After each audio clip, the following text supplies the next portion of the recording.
Welcome back, everyone, to PPTQ Dublin. We are now in the semi-finals.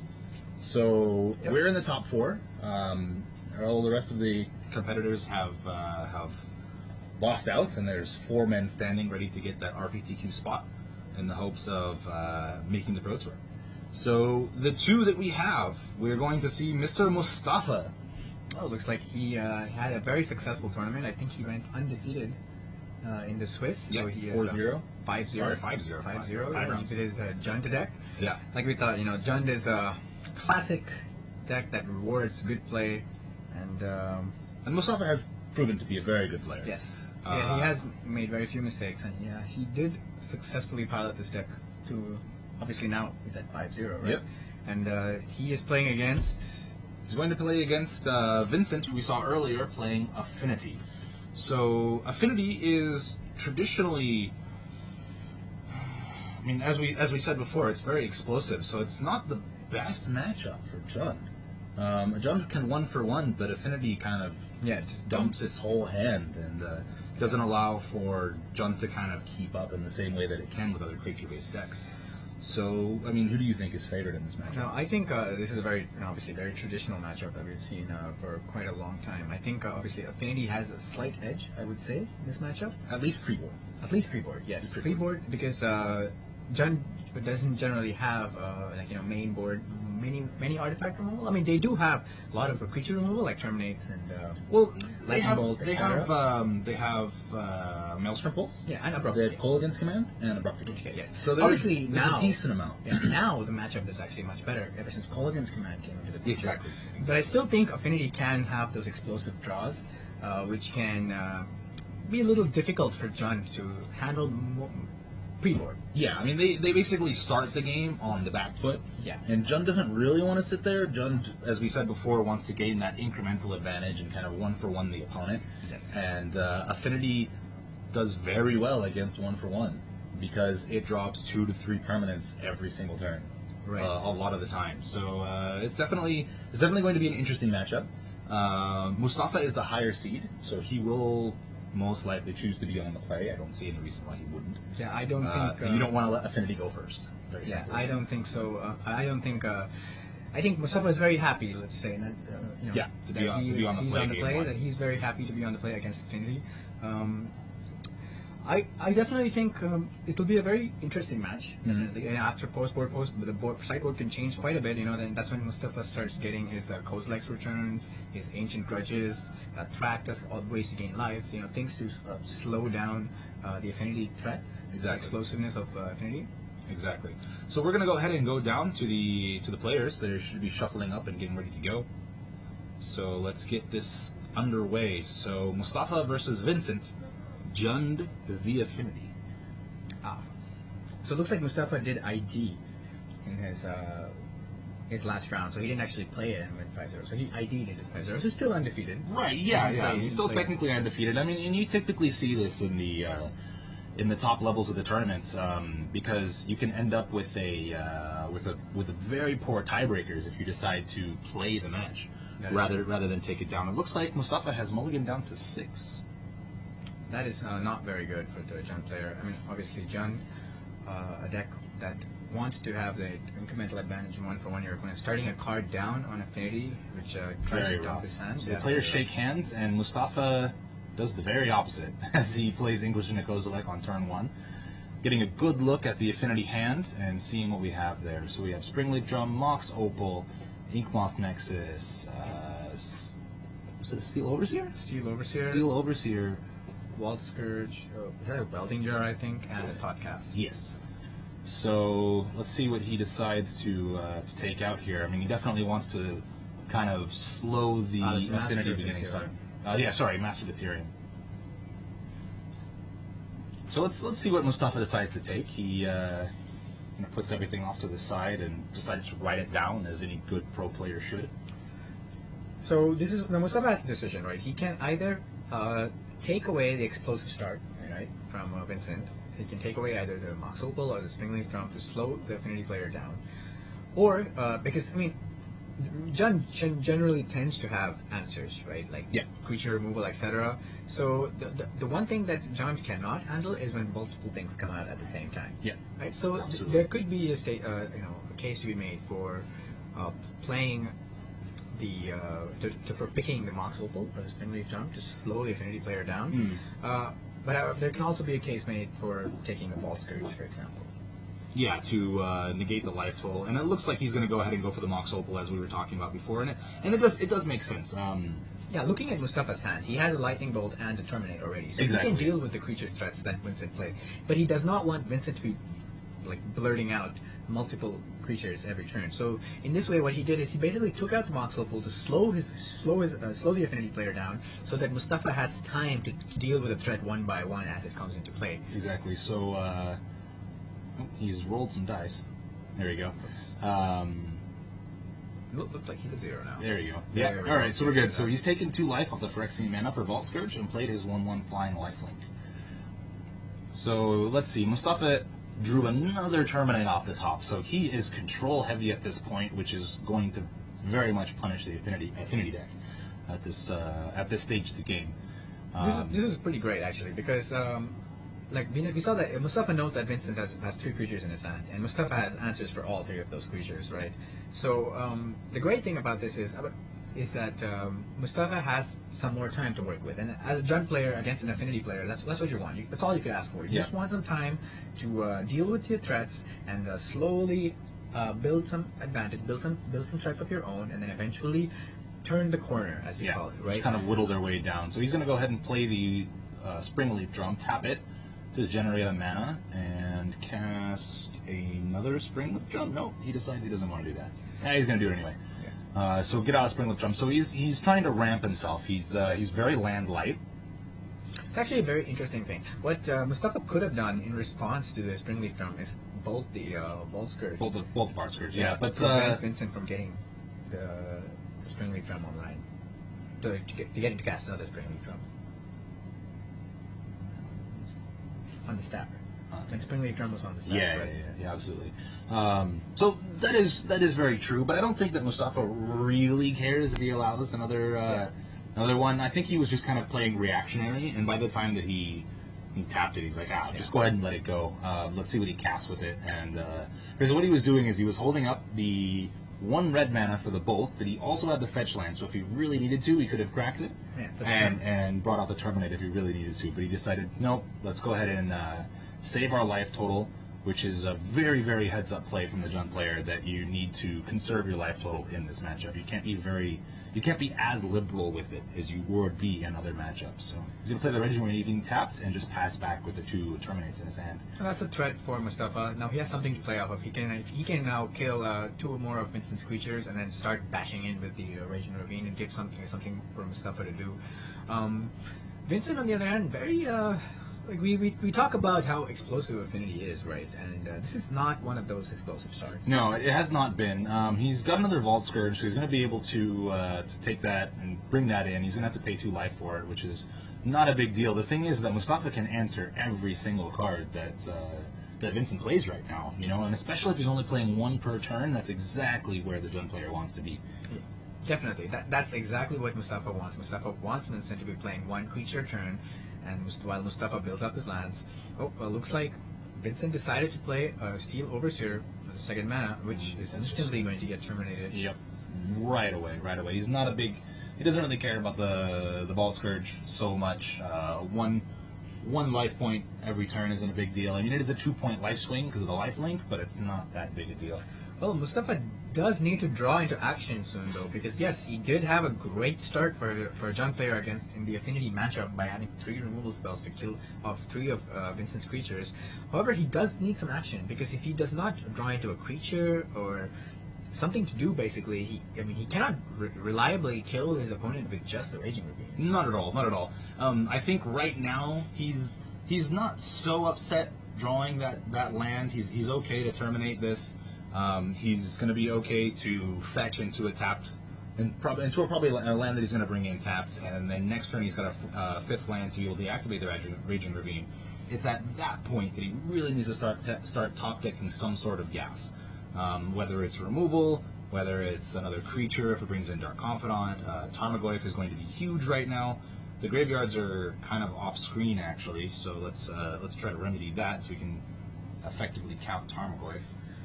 So right now, so this play, like, this is a. So now Mustafa is kind of out of removal spells, right? He used up all his removal spells, and now every threat that Vincent plays is going to be annoying to deal with. And now, again, that's the thing, right? Now, Mustafa doesn't have that many threats.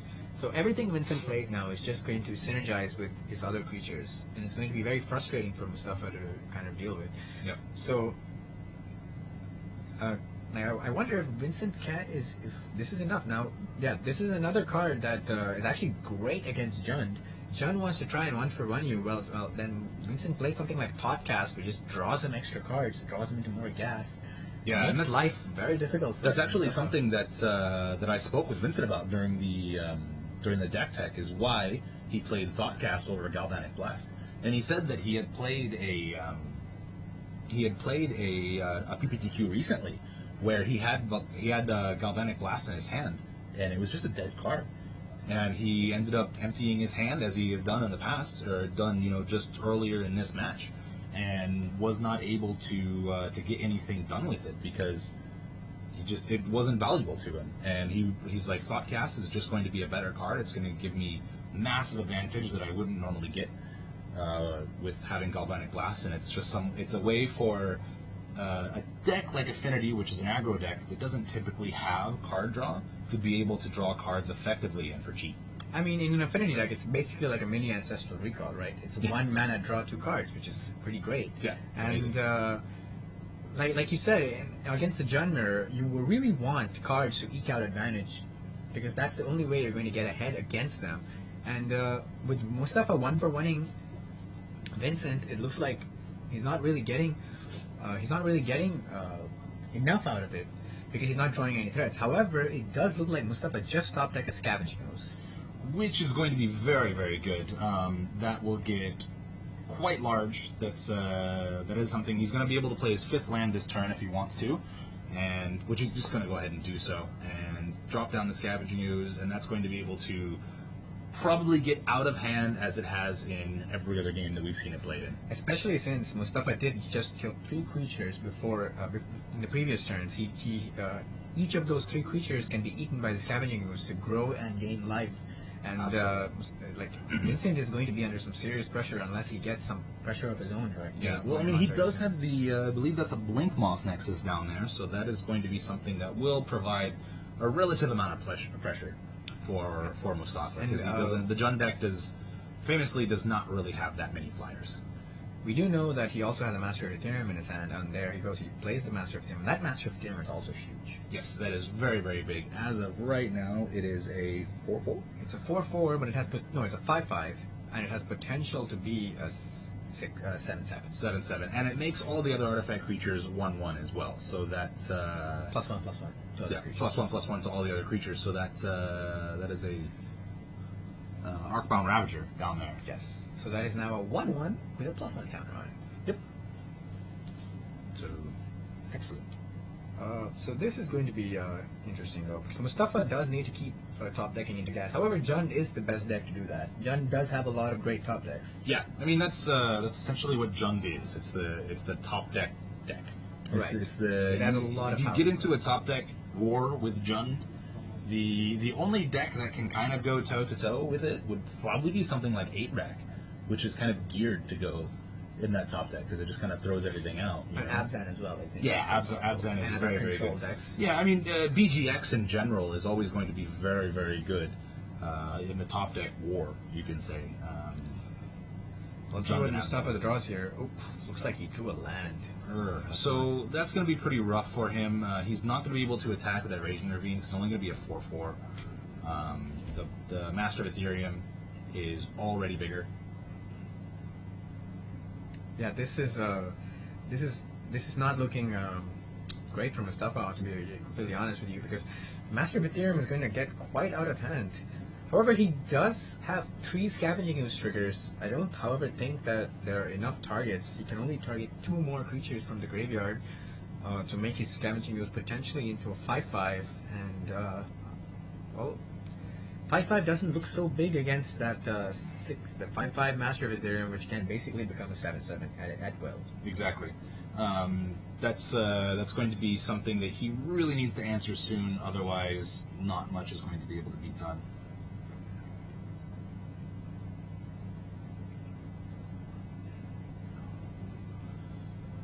So he is going to swing in with the Scavenging Ooze and the Raging Ravine. So let's see what Vincent decides for blockers. He does have the. We agreed it's a 5. Yeah, it's a 5/5. Yes. So he has the 5/5 Master of Ethereum. He can, however, grow it into a 7/7 if you like by activating either the Blink Moth or the Ink Moth. You can make it a 6/6 if you like. Right? Very true, but I don't think he actually needs to. No. At the moment, I mean, the Raging Ravine is only a 4/4. Yes. Scavenging Ooze is only a 3/3, so essentially Mustafa is just swinging to try to get a little bit of extra damage in, but will end up losing a land out of it. And one of his biggest attackers, and that is going to put him pretty far behind. Yeah, that's actually interesting. Like, I think at this point, what Mustafa is trying to do is he's trying to race. Yeah. But I'm not sure if he can successfully do that against an affinity deck that has quite a large amount of power on board. Keep in mind that Vincent at any point can sack a bunch of his artifacts and pump like at any time. Like even if Mustafa draws a removal spell for the Master of Ethereum to make his Arcbound Ravager just as big. Exactly. Yeah. And here comes an Ornithopter. So that's actually it's a 1/3 now. Yes, it is a 1/3 flyer, and Master of Ethereum Master of Ethereum. Yeah, exactly. So Master of Ethereum is now a 6/6 with the ability to go up to an 8/8. Yes. And there's a cranial plating. Now that. So this is not bode well disgusting for Mustafa, and you can see it on his face. He kind of shook his head there. He definitely knows that that's going to be rough. Let's count the number of artifacts he has. Yeah, see, what he can do now is he can just pay the 1, equip it, swing it on, and that will be lethal infect damage in the air. I do believe there is 1, 2, 3, 4, 5, 6, 7. Yes, it is, because he can sack the artifacts from Arcbound Ravager. Yeah, and no, but that doesn't do it. No, because it'll go down. So it's a 2/2, and it becomes 1, 2, 3, 4, 5, 6, 7, 8. 7. Yes, that's 8 artifacts. That's 10 infect damage in the air. Yep. They're counting it out right now. But it's pretty sure that Mustafa has taken lethal damage, lethal damage this 1, turn. 2, 3, 4, 5, 6, 7, 8, and that's a 2/2. So that is 10 infect damage. Yeah. And Mustafa's just counting it out to make sure for himself before he decides to pick up his cards, but does seem to be the end of game 1, and he does so. So game 1 goes to Vincent Paul on Affinity, and Mustafa's going to be on the play again. Yes, which is beneficial, but not necessarily a good thing for game 3. That is true, but this is one of those things that we talked about. Like Mustafa had a really good opening hand. He had enough removal to deal with Vincent's early pressure, but the problem was he did not have enough threats to follow that up with. Like if he had a Goyf at any point in that game or an Ooze earlier, he might have been able to put enough pressure on Vincent to be able to get a win. Yeah. But because it didn't happen, Vincent had enough good top decks, especially with that Thoughtcast. Yeah. He was able to draw into enough gas. Absolutely. And that basically. So let's talk about the sideboards again. Yeah. So we'll start with Jund. Jund is running 3 Full Meter Mage, 1 Thragtusk, 1 Thoughtseize, 1 Pithy Needle, 3 Kitchen Finks, 2 Kozilek's Return, 1 Shatterstorm, 2 Ancient Grudge, and 1 Dismember. So the Affinity matchup, what's he bringing in? All right, so I think there's a lot of great cards in this matchup. Fulminated Mage is actually really good against very relevant, Nexus, very relevant. Nexus, and it's also just a body. I also think Pithy Needle is great against, again, Inkmoth Nexus, Arcbound Ravager, a lot of threats that Affinity have. Yeah. And the Kitchen Finks is also great. It keeps you up on life, allows you to trade with certain cards. But I'm not 100% sure if he'll be bringing the Kitchen Finks because he might not have enough slots for it. Yeah. Right. Kozilek's Return is also great. wipes away the smaller artifact creatures, the earlier ones. The 1/1s and the Ornithopters, Ram Knights, the Signal Pests, etc. Instant speed as well, right? Instant speed as well. It's very, and, very, very Shatterstorm is great against Affinity, I mean, obviously. that's essentially what Shatterstorm is for. Yes, it's for Shatterstorm Affinity. and Ancient Grudge are just auto-includes. They are there as a concession to Infinity to make sure they come in. So as you these said, are- Fulminator Mage is very, very relevant in this matchup. Very relevant. Pithing Needle can also turn off Cranial Plating. Yes, it can. It can turn off cranial plating. It can turn off. It can turn off Inkpot Nexus, Dreadpot Nexus. It can turn off Steel Overseer. It can turn off a lot of cards. Right. So, it's very good. It is very, very good in this matchup. We'll see if it brings it in. Let's go ahead and over to the Affinity player. And what is he trying to do against Jund? We have 2 Grafdigger's Cage, 2 Spellskite, 1 Edge Champion, 1 Blood Moon, 2 Whip Flare, 2 Garapor Aether Grids, 2 Wear Tear, 2 Thoughtseize, and 1 Dismember. Well, I'm fairly confident that he's going to bring the Spellskite in. Spellskite is obviously great against any matchup that with targeted removal. Yep. And Jund is chock full of targeted removal. That's basically what it is. It is, yes. And Edge Champion is also good. Again, it's one of those cards that blanks removal and also allows you to get through big blockers like Tormagoyfs and Scavenging Ooze, etc. Blood Moon is a card for consideration. I don't know if it's 100% if he wants to bring it in, but it's one of those cards, right? If you slow Jund down, Jund obviously has a lot of multicolored cards. So if Mustafa decides to go greedy with his early fetch lands and tries to get like all dual lands, and if he just lands a Blood Moon by surprise, Mustafa might be caught off guard, and that might just be what he needs to win, just to close the game out. Yeah, right? absolutely. So Absolutely. it could be. Do you think that Blood Moon might be a better play on the play or on the draw?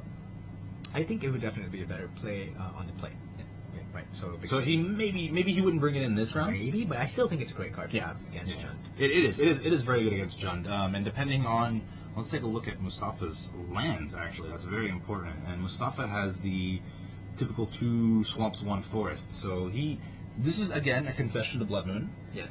And Path to Exile as well. But it is still a very small number. So if he doesn't get those out early, if he doesn't expect it, then he will be caught off guard. Right, so that's what I was saying, right? Like, if Mustafa expects his opponent to bring Blood Moon into the matchup, then he searches for an early swamp, forest, mountain, that kind of play. Yeah. Then that's great for him, right? Then he's prepared for it, and it works well for him. But if he doesn't expect it, and the Affinity player plays Blood Moon by surprise, then it might be a little struggle for Mustafa. Yeah. Basically. So then after the sideboarding here, who do you think is favored?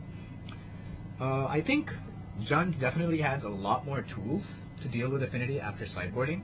So and again, it's one of those things, right? Like if you don't draw the sideboard cards, and if you don't draw the sideboard cards, and your Affinity player explodes on you, that's the problem with Affinity.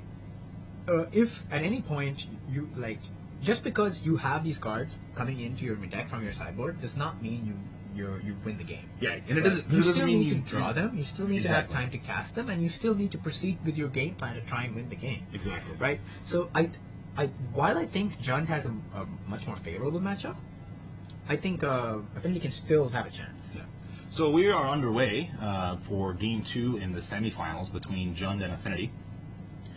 Mustafa starts with a Raging Ravine, Scott, and Vincent has the typical Affinity start. Relatively decently, a Signal Pest, or Ornithopter, and a Darksteel Citadel. This is one of the better starts that Affinity can have, having a Signal Pest and an Ornithopter at turn 1. Again, it's one of those things, right? Jund does not want to deal with more than one threat at a time. Yeah. However, Mustafa does have a much better hand from the previous game. He does have a turn 2 play. There's a creature and a chock full of removal spells in Yeah, it looked like he has an Inquisition of Kozilek. He's got a Terminate in there, 2 Terminates in there, and a Maelstrom Pulse. So that Maelstrom Pulse is going to prove to be very, very valuable later in the game, especially once Vincent starts getting copies out of Signal Pest or Spring Withdrawn or Ornithopter, things like this as he had pulled out in the previous game. So, and there you go. So now that there's 2 Signal Pests on the board, do you think that Mustafa just pulls the trigger on this Maelstrom Pulse right away? I think it's very easy. It's very rare that Jund gets to get 2-for-1s, etc. So when Jund does that, get 2-for-1, I think you want to take the opportunity. It's great.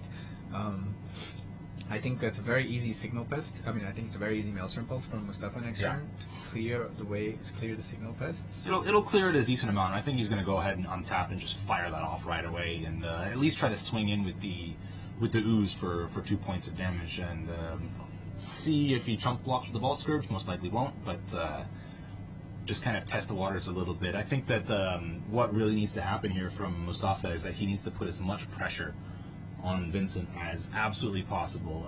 The Affinity deck does not do well under combat pressure. It likes to be the aggressor. It likes to be the one who has kind of a decent life total and just can swing for big chunks of damage. But if you put it on its back foot and you just kind of push it around and bully it a little bit, it does kind of break under that, you could say. So let's see what Mustafa does here. I think that Mustafa has another line as well in this turn, where he could go for an Inquisition to see what Vincent is up to, see if there's a cranial plating, etc. lying around, and then he could terminate the Vault Scourge, take maybe one more hit of that Ornithopter. He's only going to be taking, I think, 4 damage. I think he can afford that 4 damage, and then to get rid of this Vault Scourge, and then use Inquisition of Kozilek to see what Vincent has in his hand, and plan his turn ahead, and then use the Terminate for now, and then use the Maelstrom Pulse on something else later. He can even use the Maelstrom Pulse next turn to clear away the signal pests, as Inquisition does give information, and information in the Jund deck is very valuable. Yes, absolutely. Information in Modern is just so relevant. It is very, very relevant. So let's see what line Mustafa takes here. Let's see what he goes for. He's going to go ahead and he's fetched out his Swamp, and he's just going to go ahead and Maelstrom Pulse. He's just going to go ahead and go for the Maelstrom Pulse. Obviously, this is still a great play. Like, this basically removes like a ton of damage from the board. Now all Vincent has is 1 damage from the Vault Scourge. I mean, exactly, as opposed to 4 that he would be taking. So of course, this is a great line. But if Vincent has a cranial plating now, he can safely deploy it without any answer from Mustafa, which might cause him problems down the stretch. That is very true. That is very true. So let's see what Vincent can respond with. What can bring him back into this game? Looks like Vincent is going to be playing. Looks like Vincent is going to be playing Arcbound Ravager. All right. And Arcbound Ravager is a great card in against Jund, because all the removals that Mustafa plays, he can just sack the creature that's being targeted to the Arcbound Ravager. So it's essentially not doing you're not getting the full value. Exactly, and it's actually, if you think about it, it's a little bit late.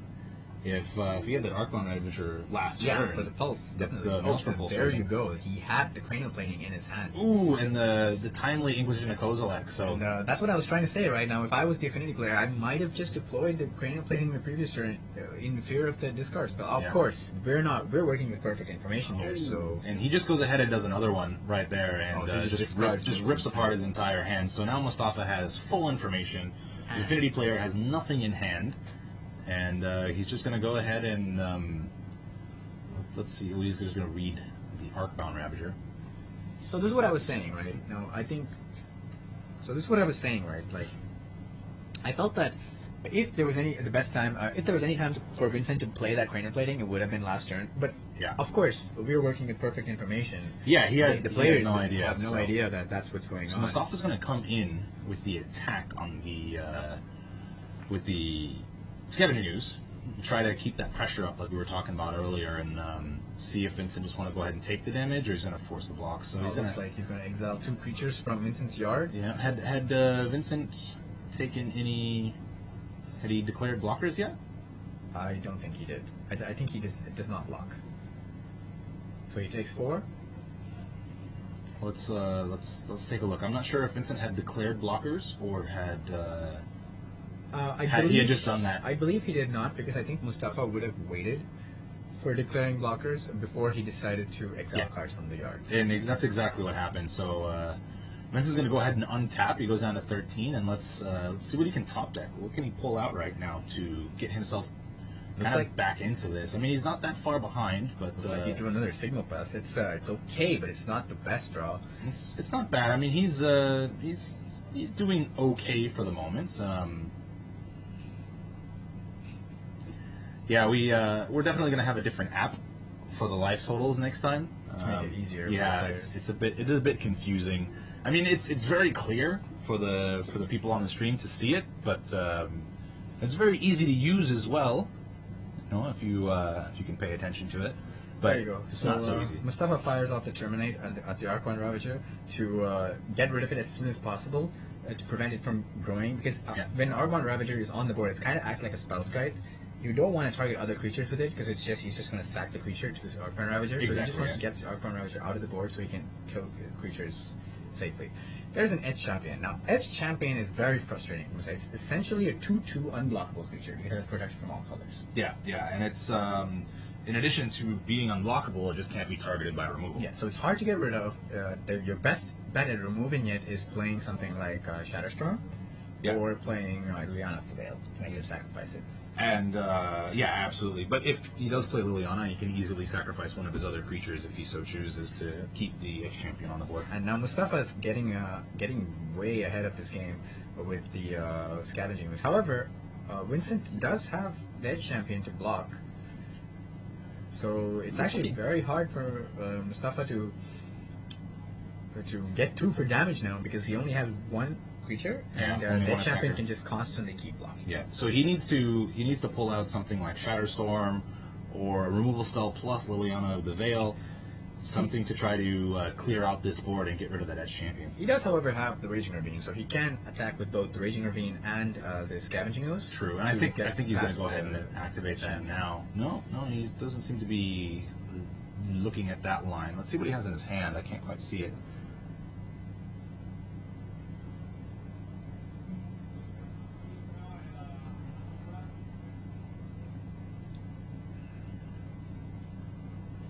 Alright, let's see.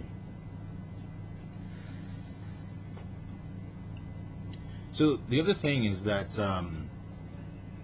Edge Champion looks like he played another Scavenging Ooze. Oh, that's very good. That is very good. That is actually and also exiled 2 things to get 2 more life out of it. So it's a 4/4 already. This is a very difficult situation from Vincent to come back from because it's definitely one of those decks that it's very hard to come back from behind. Exactly. And the other thing is that all Mustafa needs is 1 removal spell. Yes, because once you kill one of the artifacts, the champion suddenly loses protection. Exactly. Right. So then it's much easier to deal with.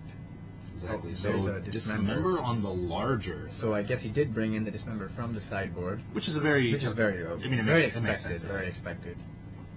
So Mustafa's going to go ahead and untap and see what he can top deck. It's unfortunate that he lost that. Looks like it was a black card. Yeah. Could have been a Thoughtseize, etc., which is not great. No, that is by far the worst top deck at this moment. So looks like he's just going to activate the Raging Ravine and swing in with 2 creatures and see what he can put together there. Just keep the pressure, and that's exactly what he's going to do. And this is probably the best play that Mustafa has, because this way he's still putting pressure on Vincent. Yeah, and he's utilizing all his mana. Yes. He top decked what we assume to be a hand disruption card, and Vincent doesn't have anything in his hand anyway. He's never going to have more than 1 spell now because he's going to cast everything. I think it was a Pitting Needle. I'm not sure. It looked like a Pitting Needle. Well, let's see. Let's take a look. Great thing is now the Raging Ravine is going to grow every turn, so it's going to become a bigger problem for Vincent as he keeps drawing blanks. Absolutely. Did he? Oh, he blocked the Scavenging Ooze. Yeah, he blocked the Raging Ravine. He blocked the Scavenging Ooze, and he took the Raging Ravine. So it looks like he drew another land. Yeah, so this is definitely Mustafa's game at the moment, and that looks like a Kolaghan's command. That is bonkers. What that is going to do is that is going to kill any artifact. It is going to do 2 damage to anything, and that's going to be a massive blowout. Now the thing is, though, is that since you choose the modes at the same time, well, you can't actually target Edge Champion. No, you cannot. And now that Vincent actually drew the Darksteel Citadel, and actually is great for him because now Mustafa can't blow him out with the Kolaghan's command by killing the Signal Pest to turn off the protection from Edge Champion. Yeah. Right. So now Mustafa Darksteels are indestructible. No. What I'm trying to say is now because he drew the Darksteel, Mustafa cannot kill the Signal Pest to remove the protection from Edge Champion. Because he always has 3 artifacts. Yes, exactly. So now he always has 3 artifacts, so a champion is always going to have protection. So it's going to be a little more annoying to deal with. So Mustafa might consider not just ignoring the Kolaghan's command even, and going for the Raging Ravine. However, it looks like he is just going to go, oh, he has a Kitchen Finks. So that was a Kitchen Finks that he drew the previous turn. Really? Okay. Yes, he drew a Kitchen Finks. So it looks like he just wants to get more threats on the board. Right. Yeah, he's trying to go wide, which is how he's going to be able to win the game in the long run. He's going to activate Scavenging Ooze, gain a little life, just get that much further ahead, force Vincent to really, really answer what's going on now. And this Mustafa is just miles ahead at this point. See, the Vincent Jund deck is firing on all cylinders. Oh, and it looks like he just drew a bolt. Oh, this is going to make life really hard for Vincent. Looks like Mustafa can smell blood. He's just going to activate the Raging Ravine and swing in with the team. And the beatdowns come in. He has 2 5/5s and a 3/2 that's just going to come back and get him 2 more life.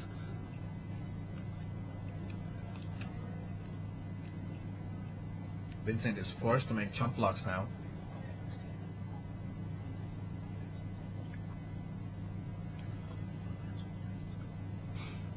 So yeah, Vincent's forced to chump, and he can still successfully chump basically all damage that'll come through on 1 creature.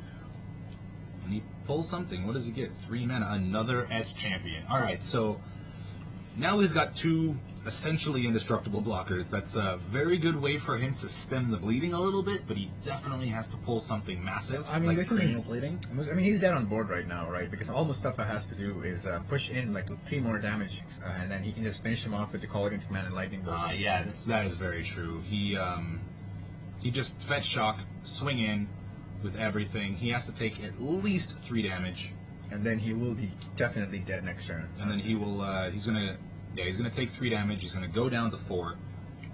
Mustafa just end step bolts him in the face. Untaps for the Kolaghan's command, and that should be game. Untap with K command, and he can just go attack, and that's basically it. So let's see if Vincent can pull anything out to stop this from happening. I don't think so. He can. I don't think there's any life gain in Vincent's deck except for Ball Skirts, but then that needs to attack. So yeah, and it doesn't have haste, so he looks like he top deck an Ink Moth. And then he goes bolt. And he just shows him the bolt and the Kolaghan's command, and he's like, oh, what do those do? Those do damage. Alright, that's game. So now it's 1-1 for the Jund and the Affinity deck, and it looks like that Affinity will be on the play for this one. So welcome back. We are in the semifinals for PPTQ Dublin.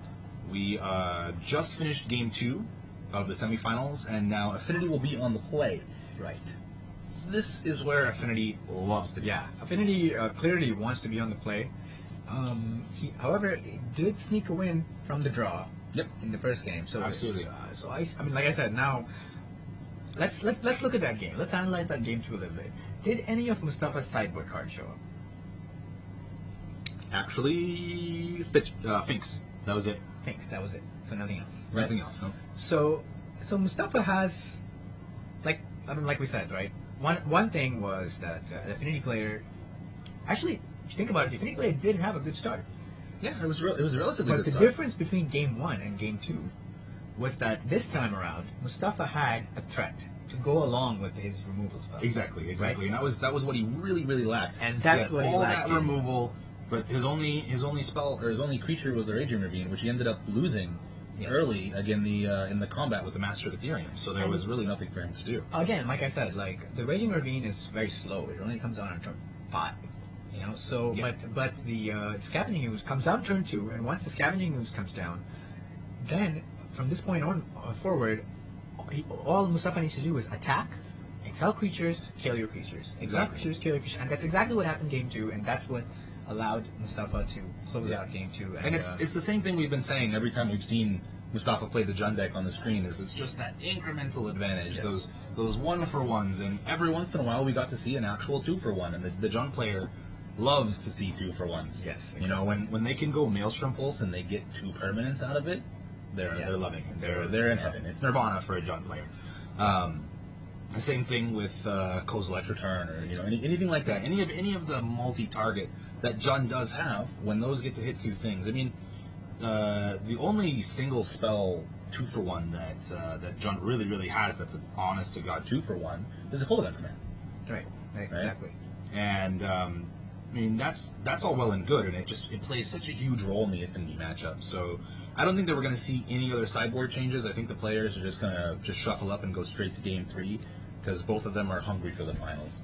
That is true, and like we were saying, I think Mustafa is a little bit more favored after sideboarding, but now that he's on the draw, it's difficult to call, because I think it's very balanced at that point. I think when Affinity has an explosive start on the play, it is actually very difficult to stop, even with single target removal spells just aren't enough at that point. That's when you need your Ancient Grudges and just 2-for-1s. You need your 2-for-1s. I mean, even let's just take that last game and reverse it, and say the Affinity player was on the play and the Jund player was on the draw. Right? That Maelstrom Pulse would have been so bad. Right. It would have been a completely different timing for the Maelstrom Pulse. Exactly. Right? It would not have been the blowout that it was.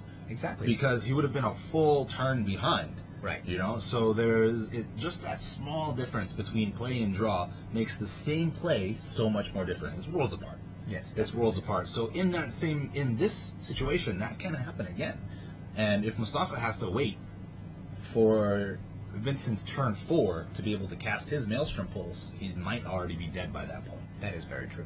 There's not much that he can do from that position. So. Well, let's see. Let's hope that game 3, both players get to keep 7 cards, and we have a good, fair game of Magic. Absolutely. Let's get down there. Let's actually get a confirmation. Check what the players are doing. Yeah. Let's. Players are still shuffling up. Yeah. Players are still shuffling up right now. So. Right. So do you think there could be any changes in the sideboard? For maybe because they are on the play or the draw? I really don't think so. Do you think that now that the Affinity player is on the play, does he want Thoughtseize? Maybe, but how consistent is the Affinity black mana on turn 1? That is true. That's Glimmer, very true. Glimmer Void, right? True. All right, so we're gonna head back down. The players are just getting ready. And we will. Looks like they have kept their hands. No, they're deciding right now if they want to keep their hands. I think Vincent is okay with his. Mustafa is contemplating on whether he wants to keep his hand or not. Looks like his double Dark Confidant. And so he's going to go ahead and throw that away. He does not want to keep it. Vincent's just going to check and see if he wants to keep his. I think at this point Mustafa just wants to keep 1 threat and a bunch of removal, and if he has a clogged up hand, then I think it's just not good enough.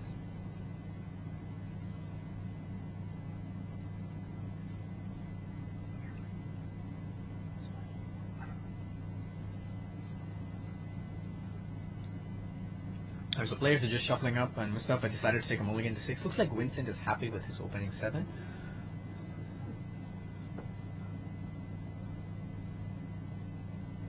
Once again, for people who are just joining us, this is a PPTQ Dublin, happening in Battlezone Dubai. Yeah, I noticed there was a little bit of confusion about where we were located. None of us have Irish accents. Yes. So we are definitely in Dubai. None of us are even Irish. So we're broadcasting from Battlezone here in Dubai for the PPTQ for Pro Tour Dublin. Yes, exactly. Right. Correct. So players that the player that wins this PPTQ will get an RPTQ slot for RPTQ Dublin for the regional Pro Tour qualifier, and then if they win the regional Pro Tour qualifier, top 8. Yeah, if they top 8 the regional Pro Tour qualifier, they will get an invitation to Pro Tour. And that will be Pro Tour Dublin, and the format is always mixed. Yes, it is going to be Aether Revolt. Yeah, Pro Tour Aether Revolt. Alright, looks like Mustafa is looking at his opening 6. deciding if he wants to keep that, and Like he does. He's in his scry now, and he's gonna push that down to the bottom. He does not like that. Mustafa has a similar hand to game 1, where he has 3 removal spells and 3 lands, but no threats. Ooh, and this is actually, even though this is only the first turn, this is probably the biggest misstep from Affinity, is he did not cast anything on turn. I think Mustafa's very happy with that. He's very, very happy. I was actually just going to say that the Affinity players should be happy that Mustafa scried to the bottom, but this is just so much more brutal. Looks like that, his top deck, the Ornithopter. Yeah, so he's got his Glimmer Void. Ornithopter is not that scary, is it, without anything to go with it? It is, well, a Cranial Plating makes it a little bit more scary. But Mustafa does have that Maelstrom Pulse in his hand, and I think I know where that'll be heading. Well, it looks like he also has a Lightning Bolt, and I think he's just going to go ahead and do that. Looks like he decides not to. Looks like he figures the Ornithopter is just not as scary without anything to go with it. Well, another Bolt off the top gives him a little bit of extra security. Now, this is the problem, right? Now, all Mustafa has are removal spells, and this is going very similar to Game 1. Vincent has a Thought Cast in hand. Vincent has some more threats in hand, Now, the problem is, can Mustafa draw a threat? Yeah. Put some pressure on Vincent while he's killing all his creatures. He's been given a blessing that Vincent did not play a single thing on turn 1, but can he take advantage of it? But do you remember what happened to Mustafa, even though a very similar thing happened in Game 1? Game 1, Vincent didn't have a blistering start. Mustafa had a bunch of removal. Mustafa was looking really strong, but he did not draw any threats until it was too late, and the Vincent player already refilled with gas and killed Mustafa that way. Let's see how this game goes.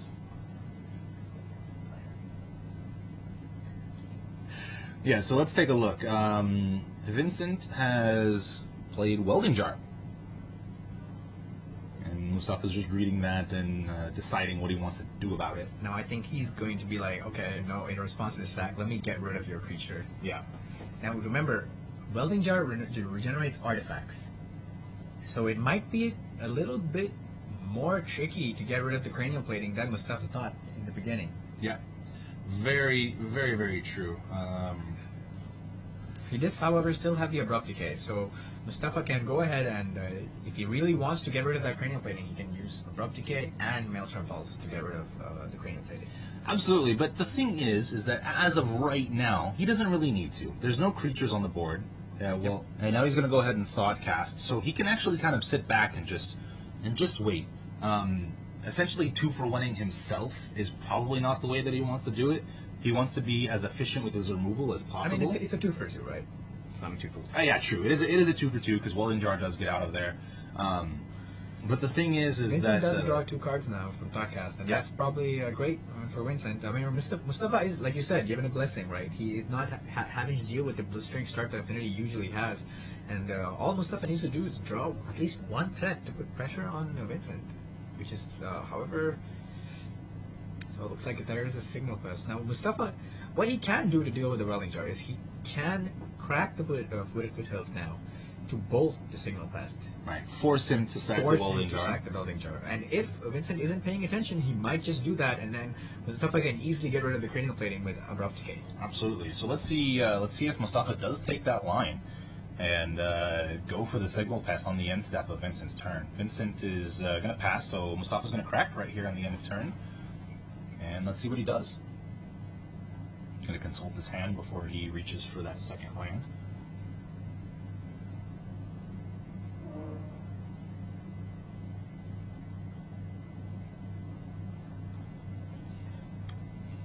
Well, it looks like Mustafa's contemplating on what land he wants to get with that fetch land. I mean, that is the thing about Jund, is that you do have to be very careful the way you sequence your lands. I mean, there's so many requirements for the deck. There's double black, there's double green. In some versions of the deck, you need double red. Sometimes you just need double red for 2 spells. So the best way to have it is having double of each color. But that's not very easy to do. Yes. And you end up paying a lot in life for it, as we've seen over the course of the day. Well, it looks like Mustafa decides to looks like Mustafa is deciding to take the route that we had thought before, we had suggested before, which is I think he is going to decide to bolt the Signal Pest, hoping for Vincent to crack the Welding Jar in response.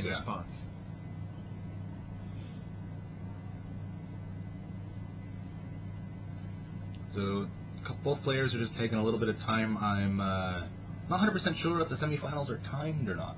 No, they are not timed. They are not timed, yeah. So the semifinals and the finals will not be timed, will not be restricted in the normal sense by the round timer, but we do expect the players to move as quickly as they would in a regular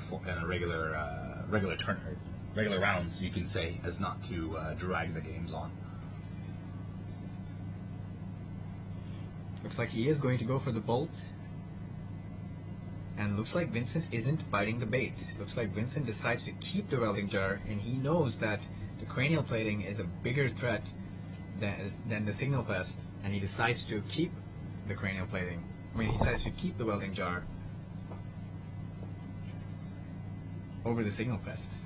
Right, so yeah, he does not bite on that hook, and I think that's a very heads-up play from Vincent. He wants to keep his welding jar around and be able to kind of save himself a little bit as the game goes on, because he knows that this is going to be a relatively long game. He doesn't want to excuse me, to have a blowout against it, and because John can turn the corner relatively quickly. And looks like he threw a Colligan's command. That so is brutal. He's going to target. I believe the modes he chose were target and discard. I think it was destroy artifact and discard a card. Yeah, destroy target artifact and target player discards a card.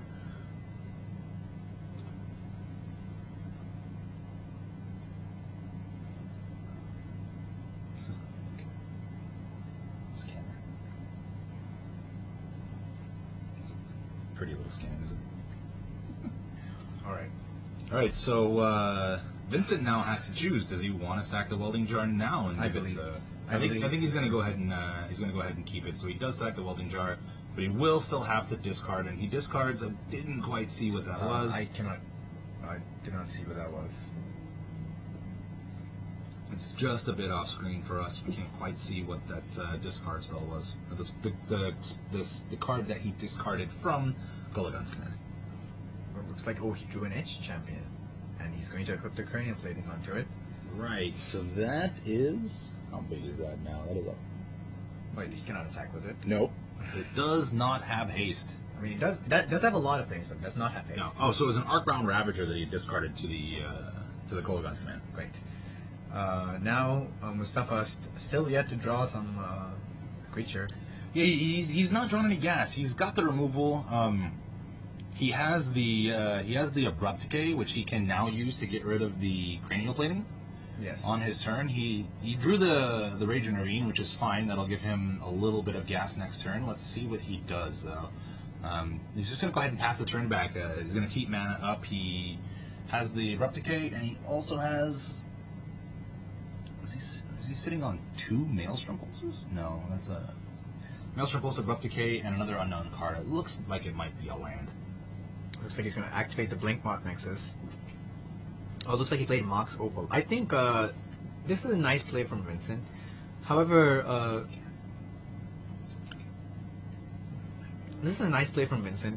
I think he's going to be pretty sad when Mustafa just goes, okay, kill your cranial plating. Because I think what Mr. Vincent was trying to set up is if by chance Mustafa had some way of dealing something, he can move over the cranial plating to the the Blinkmoth Nexus. Right, but the attached cost of cranial plating is 2 black mana. Yeah, and I think he has a Glimmer Void and a Mox Opal in play. So did he at that time though? Yes, he did. Did he? Yeah. Okay. Sorry, I was distracted. All right. So let's see what Mustafa can do. Again, Mustafa is yet to draw a creature. Vincent still has the pressure. Yeah, it's only 3 damage a turn. But he drew an Inquisition of Kozilek, and that's not great. That's not what he needs right now. He needs either another land, just to start turning on his Raging Ravine and swinging for 3, 4, 5, or some other form of just any kind of gas. This is again what I was referring to, right? In the game 1. This is exactly what happened. He has all the answers to Affinity. Another cranial plating got discarded, so Vincent chose not to play that last turn, and now suffers for it, actually. Oh, right. You are very correct. Maybe because he wanted to try blanking another removal spell and try to use it only when you go for the kill. Yeah. But I mean, Mustafa's kind of frustrating position at the moment because he's taking 2 damage every single turn. He's taking 3 damage every single turn. 3, yeah. And he cannot do anything about it, and he has no creature to put pressure on Vincent. So he's going to activate that Ink Moth Nexus and swing in for 3. And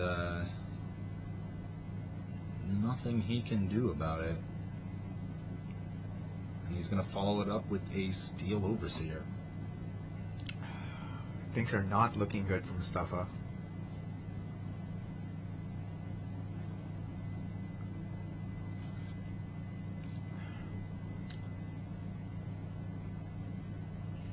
Even Liliana of the Whale wouldn't be good enough because all Vincent needs to do is activate the Blinkmoth Nexus to sacrifice it. Yep.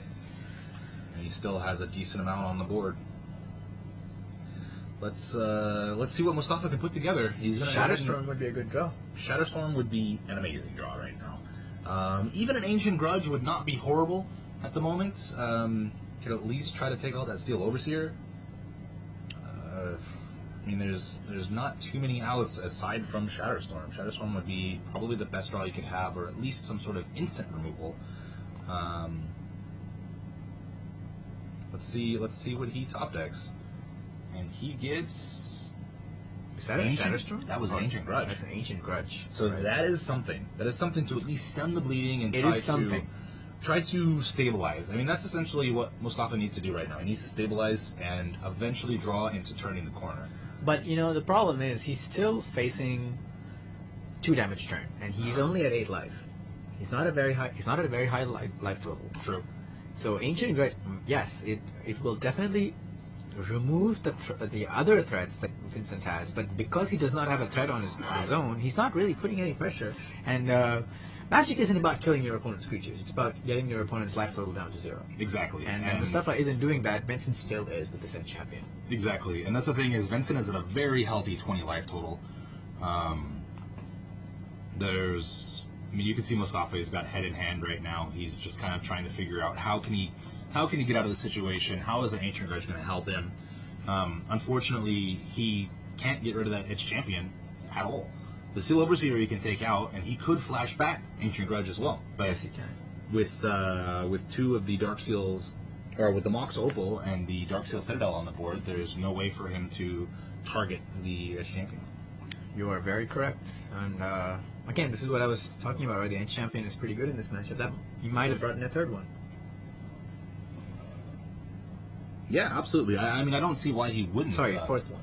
The 4th one, yeah. I mean, all of Mustafa's threats and all of his creatures, all of his removals, they're all colored. So yes. That is a beautiful bring-in, and it makes perfect sense. Except Kozilek's Return, which is actually colorless and actually deals with Edge champion. Very true. And it is a sweeper. Right.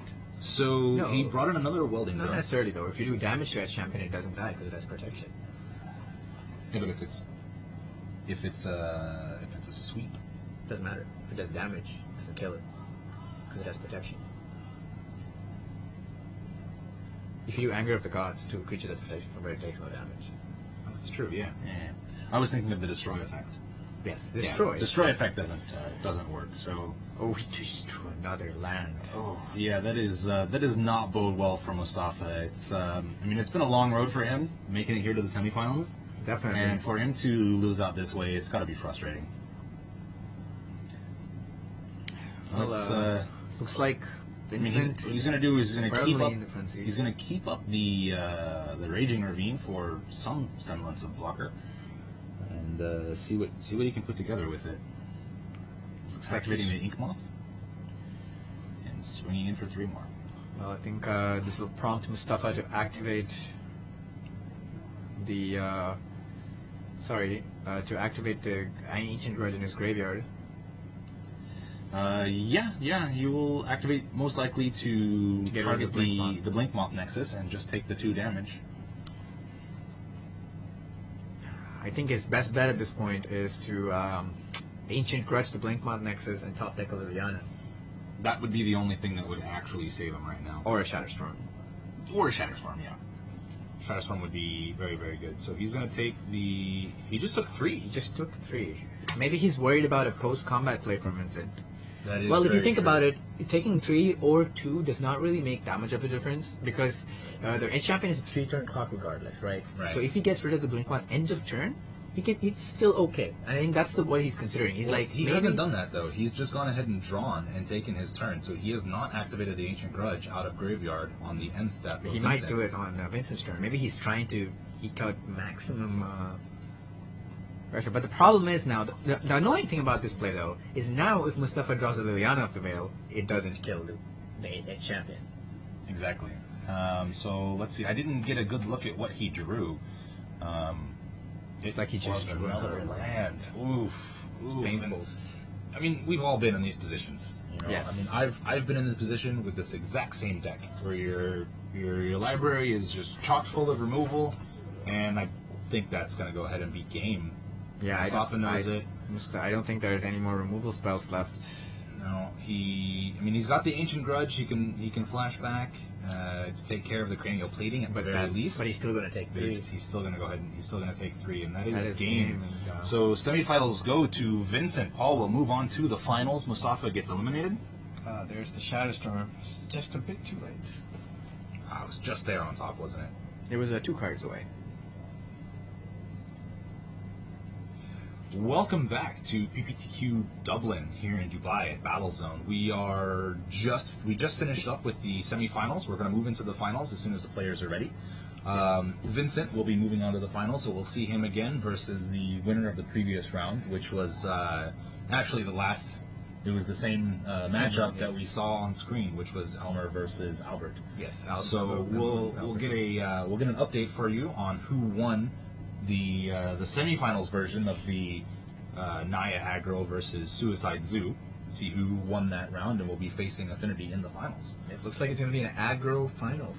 Yeah, aggro versus aggro, which is something that's very common. It's common, but actually hasn't been common recently in the modern meta. Modern has definitely seen a lot of kind of like, a lot of mid-range decks. I mean, you see any of the top level tournaments, and you're seeing a lot of not Abzan Rally, but like Abzan Reanimator, Abzan Midrange, Jund, Scape Shift, Living End, stuff like this. And you're seeing a lot of mid-range and combo decks, and this all comes on the back of the most recent banning for Splinter Twin.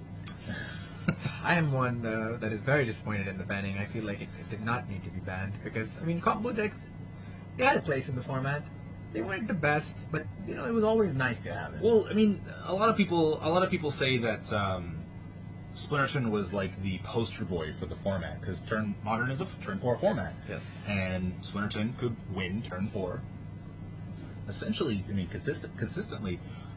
With that deck gone, it opened up the door for a lot of other decks that had been kind of down in the tier 3, tier 4 range, and has kind of allowed the meta to open up a bit. So we're going to go ahead and take a break, and we will be back in just a few minutes with the finals of PPTQ Dublin here in Dubai at Battlezone. Stay tuned.